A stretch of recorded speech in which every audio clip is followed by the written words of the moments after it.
The situation's not good. We're entering into the 8th year of the Civil War, and the United Nations World Food Program, my organization, is targeting 15 million out of 30 million people in the country, so 50% of the population, and they're literally living hand to mouth.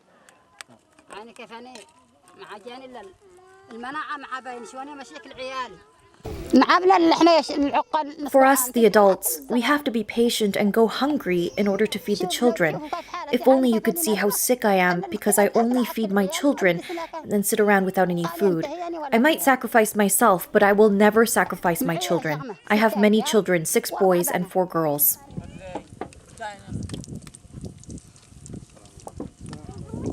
We were really looking at a very pessimistic situation before the blockades were lifted and before the truce was agreed on. So we're incredibly hopeful that this is a much longer than 2-month truce.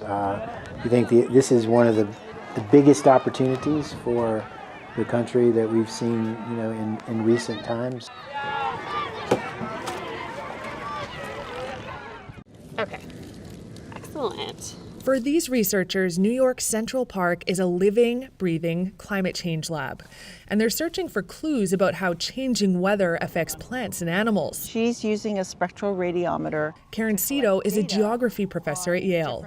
We want to understand how climate change is affecting the park, how it's adapting to climate change.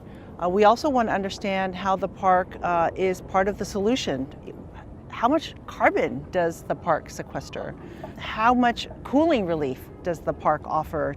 One of the tools that helps them do that is the light measuring spectral radiometer. So we can differentiate between different types of vegetation using the spectral radiometer. And we can also differentiate between different types of vegetation, healthy vegetation from non-healthy vegetation, using the satellite data. We can get some data. The Central Park Conservancy's Peter Haupt says it's important to use tools to measure even incremental growth in trees. So what we're looking at here is the underside of the root plate of a tree that uprooted in a storm last summer. And this is a good example of typical topography in the park. So we have exposed bedrock, shallow soils, and over time, as the soil erodes, trees like this become much more prone to failure during storms. The world-famous park is no stranger to extreme weather, like blizzards, high winds, and unprecedented rainfall. Last September, Hurricane Ida poured more than 3 inches of rain in 1 hour. Cities are going to have to be part of the climate change solution. And so some of the science that comes out of this project, we're hoping to inform policy in terms of how best to manage the assets here in the park, so that the green space can continue to provide cooling relief, cleaning air, etc. The researchers' hope is that lessons learned in New York's green lung could help parks across the country become more resilient to climate change in the future. A major sell-off for stocks on Friday.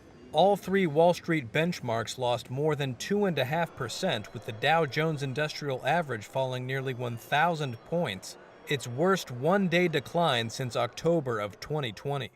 The Dow lost 2.8%, erasing the week's gains.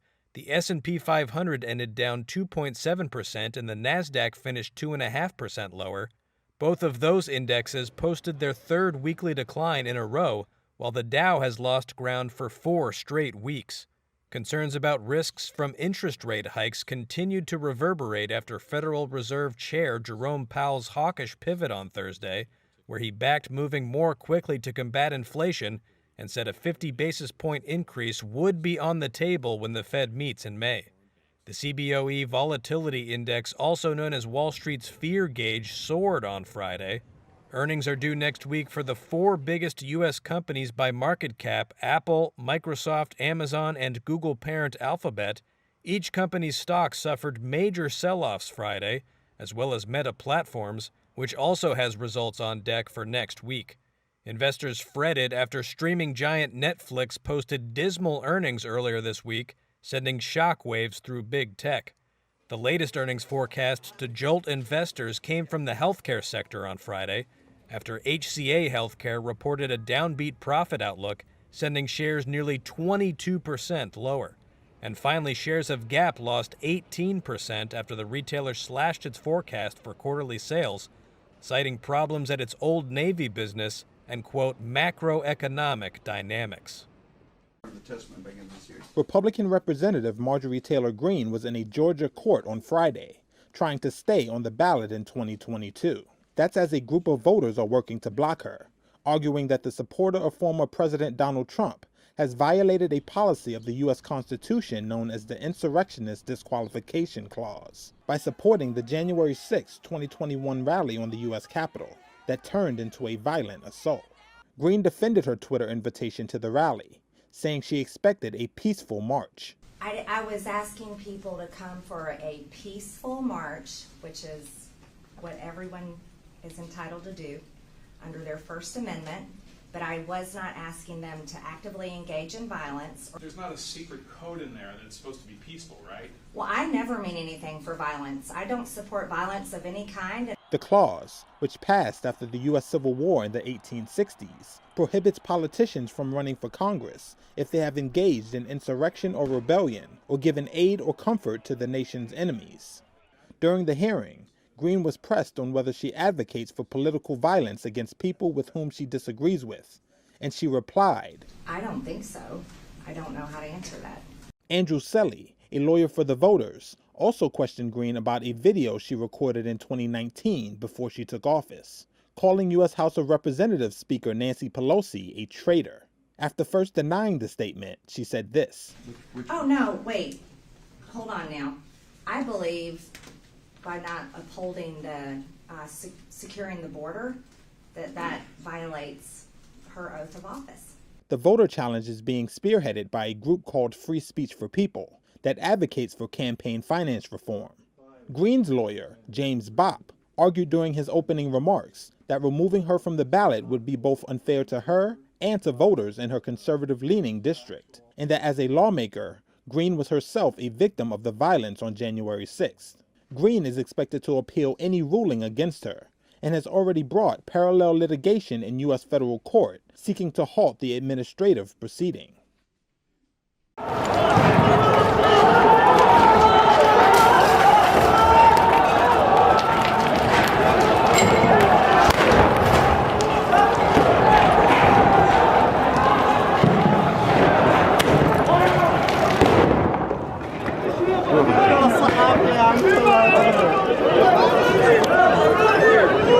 سلامين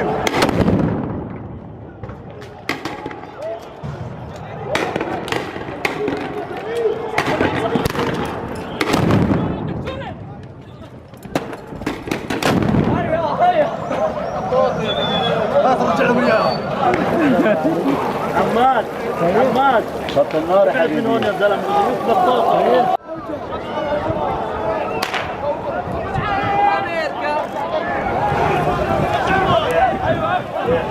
جد